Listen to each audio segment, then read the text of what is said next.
Hi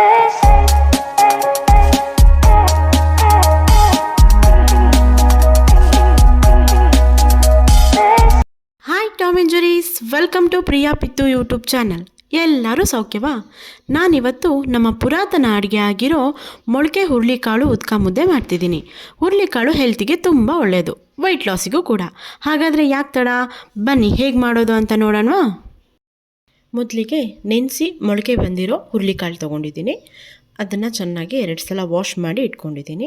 ಅದಕ್ಕೆ ಎಣ್ಣೆ, ಈರುಳ್ಳಿ, ಒಣಮೆಣಸಿನ್ಕಾಯಿ, ಜೀರಿಗೆ, ಸಾಸಿವೆ, ಬೆಳ್ಳುಳ್ಳಿ, ಉಪ್ಪು, ನಂತರ ಒಂದು ಸ್ವಲ್ಪ ಕೊತ್ತಂಬರಿ ಸೊಪ್ಪು, ಕರಿಬೇವು ತೊಗೊಂಡಿದ್ದೀನಿ.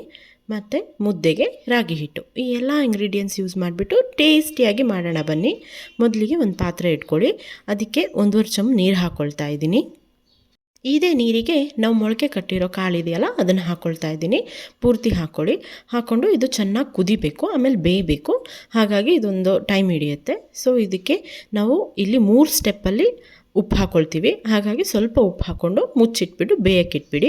ನೆಕ್ಸ್ಟು ಒಂದು ಬಾಣಲಿ ತೊಗೊಳ್ಳಿ. ಈಗ ಚಟ್ನಿ ಮಾಡ್ಕೋಬೇಕಾಗುತ್ತೆ ನಾವು. ಅದಕ್ಕೆ ಒಂದು ಬಾಣಲಿ ಇಟ್ಕೊಂಡು ಇದಕ್ಕೆ ಒಣಮೆಣಸಿನ್ಕಾಯಿ ಇಟ್ಕೊಂಡಿದ್ವಲ್ಲ ಅದನ್ನು ಹಾಕ್ಕೊಳ್ಳಿ. 2 3 ಒಣಮೆಣಸಿನ್ಕಾಯಿ ಉಳಿಸ್ಕೊಳ್ಳಿ, ಒಗ್ಗರಣೆಗೆ ಬೇಕು. ಅದನ್ನು ಹಾಗೆ ಸ್ವಲ್ಪ ಡ್ರೈ ರೋಸ್ಟ್ ಮಾಡ್ಕೊಳ್ಳಿ. ಏನು ಆಯಿಲ್ ಗೀಲ್ ಏನು ಬೇಡ, ಜಸ್ಟ್ ಡ್ರೈ ರೋಸ್ಟ್ ಮಾಡಿಕೊಂಡು ಜಾರಿಗೆ ಹಾಕ್ಕೊಳ್ತಾ ಇದ್ದೀನಿ. ನೋಡಿ, ಜಾರಿಗೆ ಹಾಕ್ಕೊಂಡ್ಬಿಟ್ಟು ಇದಕ್ಕೆ ನೀವು ಜೀರಿಗೆ ಹಾಕ್ಕೊಳ್ಳಿ. 1 ಟೀ ಸ್ಪೂನ್ ಜೀರಿಗೆ ಹಾಕ್ಕೊಳ್ತಾ ಇದ್ದೀನಿ. ಸ್ವಲ್ಪ ಒಗ್ಗರಣೆಗೆ ಎತ್ತಿಟ್ಕೊಳ್ತಿದ್ದೀನಿ. ಬೆಳ್ಳುಳ್ಳಿ ಹಾಕ್ಕೊಳ್ಳಿ. ಇದ್ರದ್ದು ಮೇನೇ ಬೆಳ್ಳುಳ್ಳಿ, ಹಾಗಾಗಿ ಬೆಳ್ಳುಳ್ಳಿ ಸ್ವಲ್ಪ ಜಾಸ್ತಿ ಹಾಕ್ಕೊಳ್ಳಿ. ಸ್ವಲ್ಪ ಉಪ್ಪು, ಇದನ್ನು ಹಾಕ್ಕೊಂಡು ಕರಿಬೇವು ಒಂದು ಸ್ವಲ್ಪ ಹಾಕ್ಕೊಂಡು ಕಾಳು ಮೆಣಸು 1-2 ಹಾಕ್ಕೊಳ್ತಾ ಇದ್ದೀನಿ.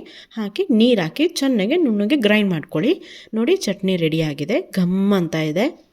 ಇದೀಗ ರೆಡಿಯಾಗಿದೆ. ಇದನ್ನು ಸೈಡಿಗೆ ಇಟ್ಕೊಳ್ಳಿ. ಇವಾಗ ಕಾಳು ಕೂಡ ಬೇಯ್ತಾ ಬಂದಿದೆ. ನೋಡಿ, ನಾನಿವಾಗ ಕಾಳು ಬೇರೆ ನೀರು ಬೇರೆ ಬಸ್ಕೋಬೇಕು. ಅದನ್ನು ಬಸ್ಕೊಳ್ತಾ ಇದ್ದೀನಿ. ಒಂದು ಪಾತ್ರೆಗೆ ನೀರು ಬಸ್ಕೊಳ್ಳಿ. ಅದೇ ನೀರಿಗೆ ಸ್ವಲ್ಪ ಕಾಳು ಹಾಕ್ಕೊಳ್ಳಿ, ಒಂದು ಅರ್ಧ ಸೌಟು ನಾನು ಹಾಕ್ಕೊಳ್ತಿದ್ದೀನಿ, ಬರೀ ನೀರಿರುತ್ತೆ ಅಂತ. ಈ ಕಾಳಿಗೆ ಇವಾಗ ಒಗ್ಗರಣೆ ಹಾಕ್ಕೋಬೇಕು. ಅದಕ್ಕೆ ಒಂದು ಬಾಣಲೆ ಇಟ್ಟು ಅದಕ್ಕೆ 1 2 ಸ್ಪೂನ್ ಎಣ್ಣೆ ಹಾಕಿ ಸಾಸಿವೆ, ಜೀರಿಗೆ, ಒಣಮೆಣಸಿನ್ಕಾಯಿನ ಹಾಕಿ ಫ್ರೈ ಮಾಡಿ. ಹೆಚ್ಚಿಟ್ಟಿರೋ ಈರುಳ್ಳಿ ಹಾಕ್ಕೊಳ್ತಾ ಇದ್ದೀನಿ. ಈರುಳ್ಳಿ ಹಾಕ್ಕೊಂಡು ಸ್ವಲ್ಪ ಫ್ರೈ ಮಾಡ್ಕೊಳ್ಳಿ. ಕರಿಬೇವು ಹಾಕ್ಕೊಳ್ತಾ ಇದ್ದೀನಿ. ಕರಿಬೇವು ಹಾಕ್ಕೊಂಡು ಫ್ರೈ ಮಾಡಿಬಿಟ್ಟು ನಾವು ಎತ್ತಿಟ್ಟಿದ್ವಲ್ಲ ಕಾಳು, ಅದನ್ನು ಹಾಕ್ಕೊಳ್ತಾ ಇದ್ದೀನಿ. ಅದನ್ನು ಹಾಕ್ಕೊಂಡು ಚೆನ್ನಾಗಿ ಕೈಯಾಡಿ. ಆಮೇಲೆ ಇದಕ್ಕೆ ಸ್ವಲ್ಪ ಉಪ್ಪು ನಾವು ಬೇಗ ಹಾಕ್ಕೊಂಡಿದ್ವಿ, ಸೊ ಸ್ವಲ್ಪ ನೋಡ್ಬಿಟ್ಟು ಹಾಕ್ಕೊಳ್ಳಿ. ನಿಮಗೆ ಬೇಕಿದ್ದರೆ ತೆಂಗಿನಕಾಯಿ ತುರಿ ಹಾಕ್ಕೊಳ್ಳಿ. ನೋಡಿ, ಪಲ್ಯ ರೆಡಿಯಾಗಿದೆ. ಇದನ್ನು ಸೈಡಿಗೆ ಇಟ್ಕೊಳ್ಳೋಣ. ನೆಕ್ಸ್ಟು ಮುದ್ದೆಗೆ ಇಟ್ಕೊಳ್ತಾ ಇದ್ದೀನಿ. ಒಂದು ಪಾತ್ರೆ ತೊಗೊಂಡು ಅದಕ್ಕೆ 1 ಚಮಚ ನೀರು ಹಾಕ್ಕೊಳ್ಳಿ. ನಾನಿಲ್ಲಿ 3 ಮುದ್ದೆ ಅಳತೆಗೆ ತೊಗೊಳ್ತಾ ಇದ್ದೀನಿ. ಇದಕ್ಕೆ ಒಂದು ಅರ್ಧ ಲೋಟ ನೀರಿಗೆ 2 ಸ್ಪೂನ್ ರಾಗಿ ಹಿಟ್ಟು ಹಾಕ್ಕೊಂಡು ಚೆನ್ನಾಗಿ ಗಂಟು ಇಲ್ದಂಗೆ ಕಲಿಸ್ಕೊಳ್ಳಿ. ಹೀಗೆ ಕಲಿಸ್ಕೊಳ್ಳೋದ್ರಿಂದ ನಿಮಗೆ ಗಂಟು ಇಲ್ದಂಗೆ ಮುದ್ದೆ ಬರುತ್ತೆ. ಇದೇ ಮಿಶ್ರಣನ ನಾವು ಹಾಕ್ಕೊಳ್ತೀವಿ. ಈಗ ನೋಡಿ, ಒಂದು 1/4 ಸ್ಪೂನ್ ಉಪ್ಪು ಹಾಕ್ಕೊಂಡು ಮುದ್ದೆಗೆ ರುಚಿಗೆ ಬೇಕಷ್ಟು ಉಪ್ಪು ಹಾಕ್ಕೊಂಡು ಇದೀಗ ಕಲಸಿಟ್ಟಿರೋ ಮಿಶ್ರಣನ ಇದಕ್ಕೆ ಹಾಕ್ತಿದ್ದೀನಿ. ಇದನ್ನು ಹಾಕಿ ಚೆನ್ನಾಗಿ ಕಲಿಸ್ಕೊಳ್ಳಿ. ಆ್ಯಂಡ್ ಇಲ್ಲಿ 1 ಸ್ಪೂನ್ ರವೆ ಕೂಡ ಹಾಕ್ಕೊಳ್ತಿದ್ದೀನಿ. ರವೆ ಹಾಕ್ಕೊಳ್ಳೋದ್ರಿಂದ ನಿಮಗೆ ಗಂಟು ಬರಲ್ಲ, ಹಾಗೆ ಚೆನ್ನಾಗಿ ಬರುತ್ತೆ ಮುದ್ದೆ. ಇದನ್ನು ಚೆನ್ನಾಗಿ ಕುದಿಸ್ಕೊಳ್ಳಿ. ಇದು ಕುದಿತಾ ಇರುವಾಗ ಈ ರಾಗಿ ಹಿಟ್ಟು ಇಟ್ಕೊಂಡಿದ್ವಲ್ಲ, ಈ ರಾಗಿ ಹಿಟ್ಟನ್ನು ಹಾಕ್ಕೊಳ್ಳಿ. ಈ ರಾಗಿ ಹಿಟ್ಟು ಹಾಕ್ಬಿಟ್ಟು ಒಂದು ಸ್ವಲ್ಪ ಮುಚ್ಚಿಟ್ಬಿಡ್ತಿದ್ದೀನಿ ನಾನು. ಇದಿವಾಗ ನೋಡಿ ಚೆನ್ನಾಗಿ ಕುದಿತಾ ಇದೆ. ಇದು ಕುದಿಬೇಕು. ಇದು ಕುದ್ದಾದ್ಮೇಲೆ ಈಗ ಒಂದು 5 to 6 ಮಿನಿಟ್ಸ್ ಆಗಿದೆ. ಇವಾಗ ನಿಧಾನಕ್ಕೆ ಗಂಟು ಹೊಡ್ಕೊಳ್ಳಿ.